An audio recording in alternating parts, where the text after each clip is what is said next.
E aí galera, beleza? Sei que estou devendo vídeo para vocês pedem muito, mas é porque o seu professor está trabalhando 3 turnos, manhã, tarde e noite, está sendo muito difícil, o tempo muito apertado, mas nós vamos conseguir gravar esse programa todo. Deu uma brechinha, eu gravo um vídeo aqui para o YouTube, tá bom? Hoje nós vamos fechar um assunto, vamos falar sobre cadeia respiratória, ou fosforilação oxidativa. Esse é o penúltimo vídeo, vou deixar o último só para fazer as contas matemáticas, fazer o cálculo de quantos ATPs nós conseguimos formar por molécula de glicose. Então roda a vinheta aí, vem comigo!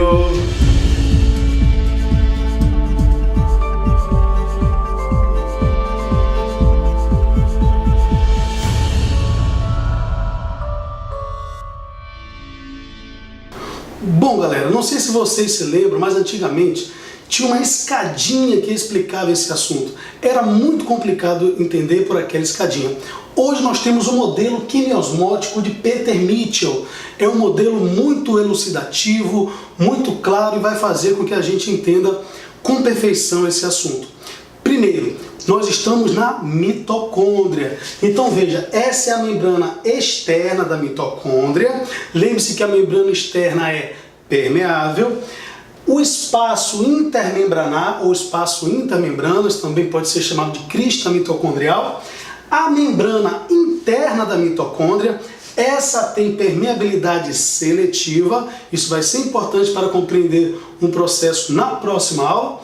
E aqui embaixo a matriz mitocondrial, como se fosse o citoplasma da mitocôndria.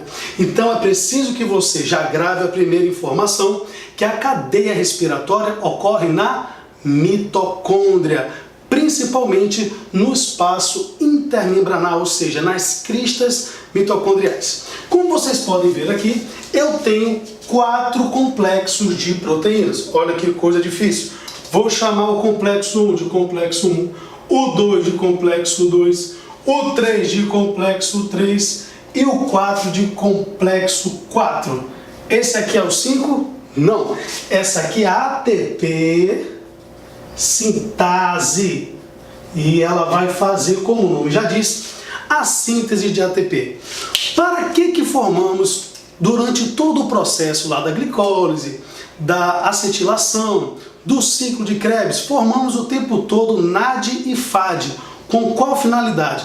NAD e FAD são transportadores de hidrogênio, transportadores de elétrons. Então veja o que vai acontecer aqui.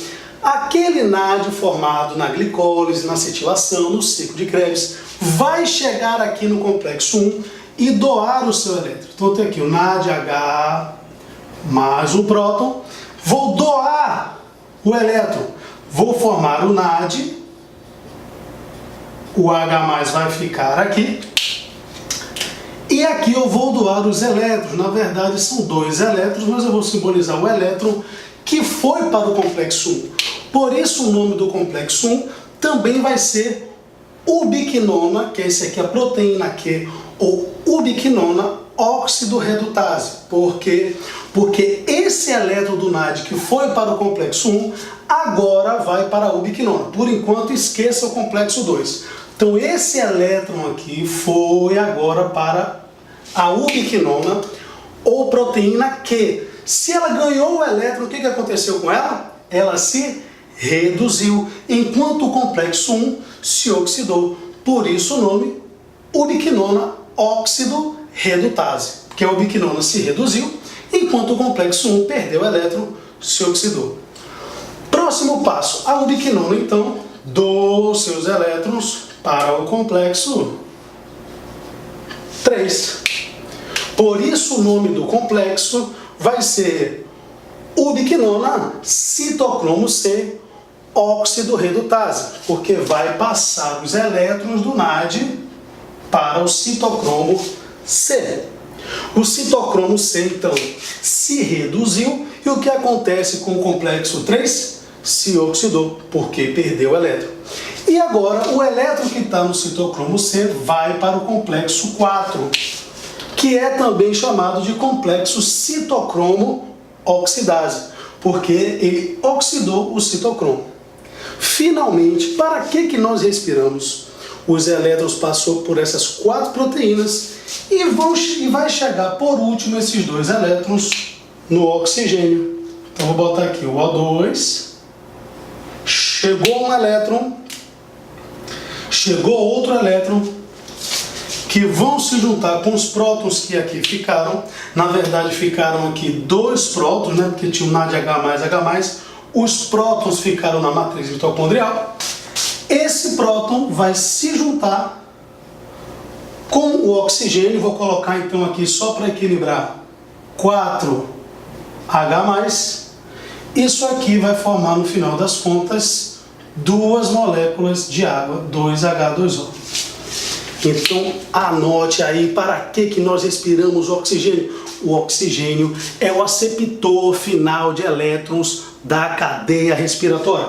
O elétron então saiu do NAD, passou pelos 4 complexos e chegou finalmente no oxigênio, porque o oxigênio é o aceptor final de elétrons da cadeia respiratória.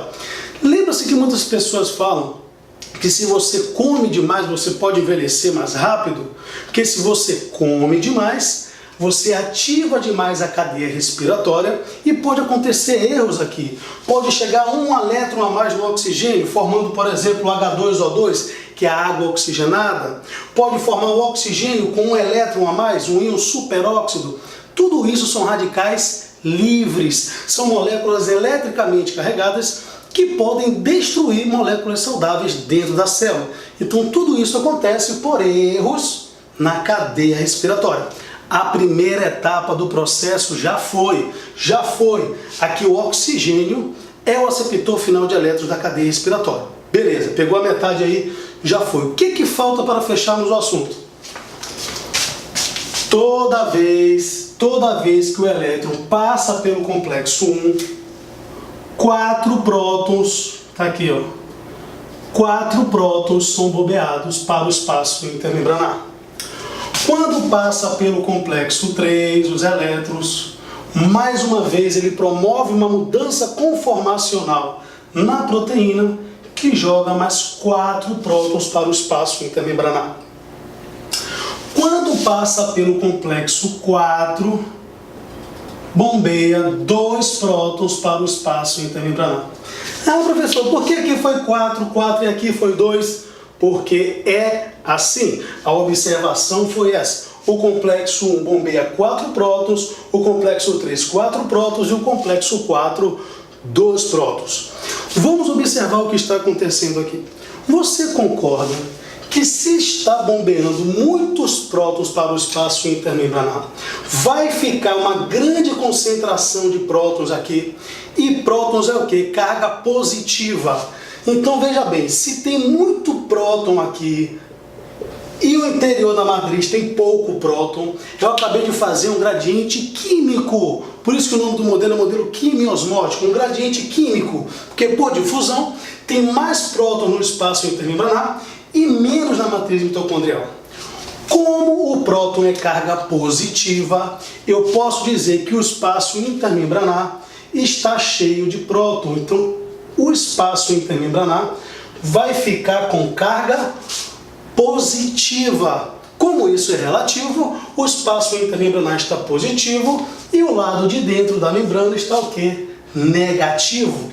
Então, há um gradiente químico e há também um gradiente elétrico, porque positivo e negativo se atraem ou se repelem?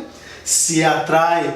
Tudo isso está fazendo o próton retornar para a matriz mitocondrial.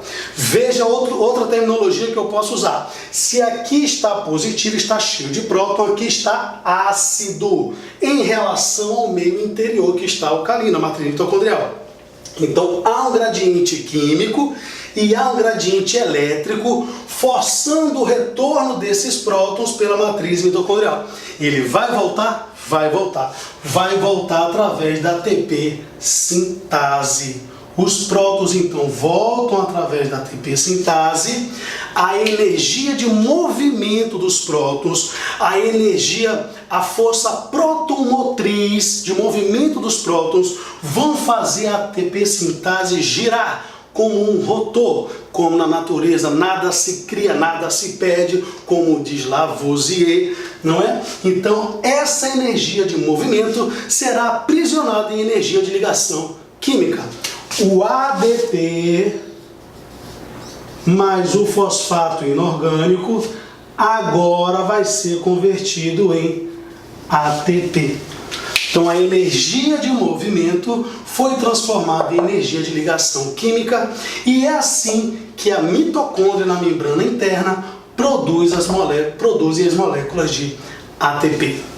Gente, essa é uma parte fantástica da biologia, porque já conseguiram até prender um filamento de actina na ATP sintase e fotografar. Então hoje já dá para ver filmado a ATP sintase girando e fazendo as moléculas de ATP dentro da mitocôndria. Então veja, a mitocôndria é do tamanho de uma bactéria. Nós estamos falando de uma estrutura que está inserida na membrana de uma bactéria e isso já é possível de visualização. Bom, para fechar esse conhecimento, é muito comum falar de envenenamento por cianeto, onde o cianeto para a respiração celular. Onde mais especificamente? No citocromo. Então o cianeto ou ácido cianídrico é um veneno que ao se ligar ao citocromo bloqueia a cadeia respiratória e prejudica o processo de respiração celular, levando o indivíduo à morte. Bom, como esse vídeo já está ficando muito grande, nós vamos fechar o saldo, só falta isso, saber quantos ATPs produzimos por molécula de glicose.